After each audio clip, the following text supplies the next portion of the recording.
my loves, it's Haley Reese, and today I am going to be sharing with you one of my many airport stories that have gone horribly wrong, and this one just so happens to have to do with this fur jacket. But before I get into this video, I'm going to apologize in advance for wearing a hat yet again in another video. It's just with this broken arm, I literally can't style my own hair. I feel like it's a massive accomplishment that I could even do this ponytail. So baby steps, guys. Soon enough, I will be back to my regular dues. But without further ado, let's get into this crazy ass story time. So this story takes place when I was 18 years old, and at the time, my boyfriend was living in Miami and I was living between Los Angeles and Toronto. I was mostly living in LA, but I was going back to visit family every now and then in Toronto.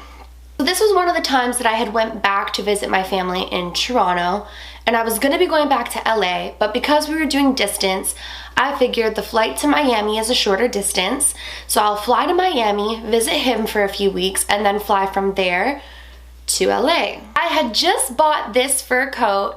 It's actually faux fur, so don't come after me. But I bought this faux fur coat for a few $100s because I thought it was super cute. We were approaching fall time. I thought that it was like a really nice jacket. I don't know, I got good vibes from it. So I had just bought the jacket, but that will come into the story after. So it was the night before I was going to Miami, and my best friend at the time had invited me over to have a few drinks or whatever and hang out since I wasn't gonna see her for another few months. Little side note, I am not condoning underage drinking. I just said I would always be real on this channel, so we're not gonna leave any details out of this story. So I was hanging out there, and I was gonna hang out there until I went home, but my young naive mind wasn't really playing out the timing of when I was gonna have to go to the airport, and that gets me into trouble. So we had had a few drinks, everything was all good. At around 2 a.m. I realized that I have to leave for the airport at 5 a.m. So I'm like, I better get my booty home, and I go to my house and go to sleep. So as I'm packing up the last of my things, as I'm getting ready to leave in the morning, I'm a procrastinator, I know, don't kill me. I realized that this jacket took up so much space in the bag, so it would just be better if I actually wear the jacket. But I wasn't gonna wear the jacket with my running shoes, so I'm like, I'll wear it with my cute little heel booties. As I'm getting up and getting ready to leave, I realized that the time of going to bed at 2 in the morning and the time of getting up at 4:30 didn't give me enough time to really sleep off the alcohol that I had consumed. I'm in the car ride heading to the airport, and my mom's driving me, and she realizes that I wasn't feeling the hottest. I also didn't smell the best either. And I'm not talking about body odor. I'm talking that it comes right out of my pores the next day after I've drank, and you could smell it on me. So she was a little nervous to drop me off at the airport, underage. You know, I was lectured the whole way there about the decision that I had made and blah, blah, blah. But I was 18 years old, and at that age, you kind of think like, you can't tell me anything. And I get to the airport, and I'm in line to go through customs. I had this big ass bag because I was gonna be, like I said, leaving from Miami to LA. And I had heels on, this fur coat, last night's makeup, and the scent of liquor. I approached the kiosk of the border officer. I'm like drawing a blank of what they're called right now.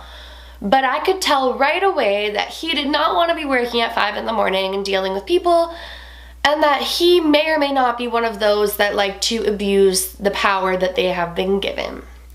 So I get up to his kiosk, and right away he looks me up and down and looks at my jacket, and I could already tell this was not gonna go well.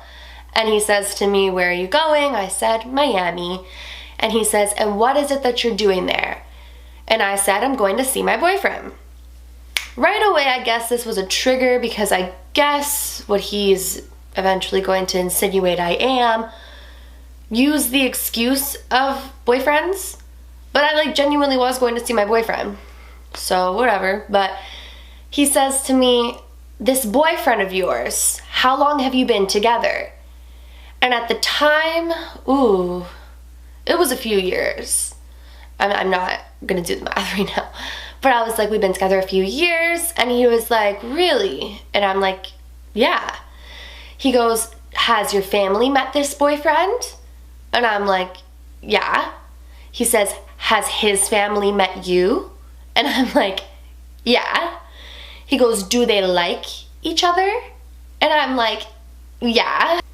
And he goes, okay, and goes back to typing on his computer. And I'm like, this is super weird. Like, I've traveled back and forth a billion times and never once has this reaction presented itself. But at this point, I'm not really thinking much of it. It's 5 in the morning, I'm exhausted, I really need to get some sleep on this flight. And he looks back over at me and he says, what does your boyfriend do? So I tell him that he's a singer and an entertainer, and he says, is that why he's out in Miami? And I said, yes. He said, is he originally from Toronto? I said, yes. And he says, so how much money would you say he has? And I kind of looked at him like, that is such an odd, irrelevant question. But I said, enough. And he says to me, does he pay for everything for you? And I said, no. He said, did he pay for this flight? I said, no. He said, does he tend to spend for your time? And I really didn't understand what he was getting at because, like I said, it's 5 in the morning, I'm exhausted, I really didn't get to bed on the right amount of time.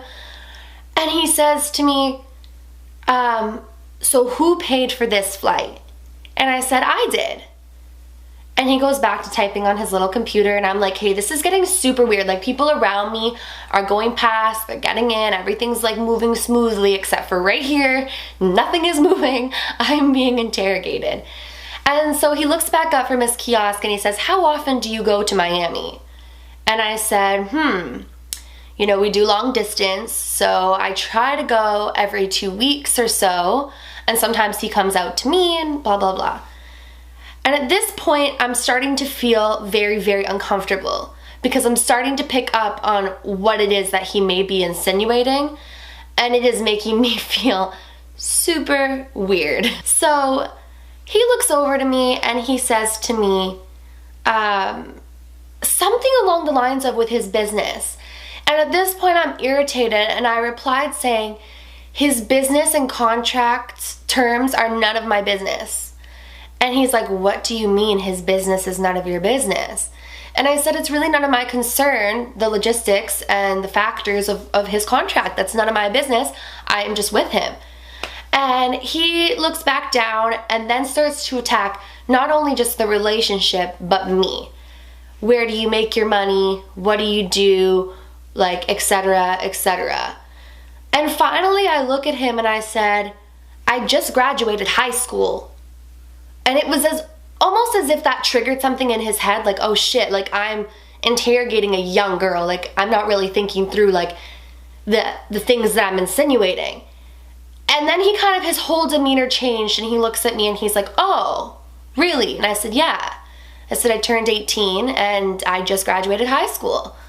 So his whole demeanor kind of changed, and he was just like, okay. And I see him looking at my paperwork, and I feel like he was deciding whether or not he was going to put me through to, like, second questioning or not.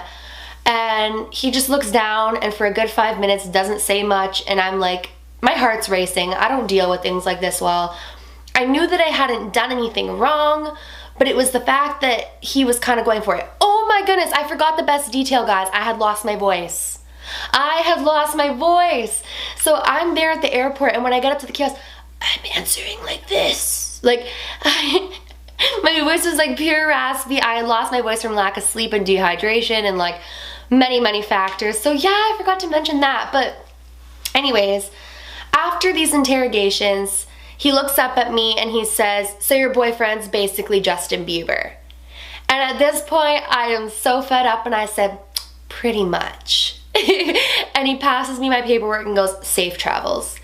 And I walked away and I was like, that was the weirdest experience I have ever had. But at this point, I'm feeling like I need food, I need sleep. I am so frustrated. So I walk over to like my gate, and I see a little stand with food, and I buy like $13 hummus and pita chips, which, by the way, it's like this much hummus and like 6 pita chips for $13, but whatever.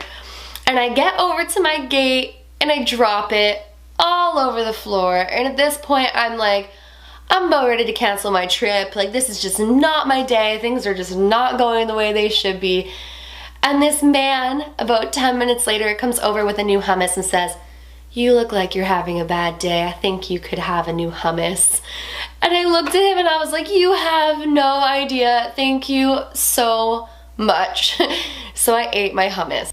When I landed in Miami, I had told my boyfriend this entire story and he was laughing at me. He's like, "Well, you did show up at 5 in the morning wearing a big ass cheetah fur coat with heels and last night's makeup on." And I was like, but that is such like a presumptuous accusation. Like, I couldn't even believe it. He never said the words, but we all know what those questions were insinuating. We know.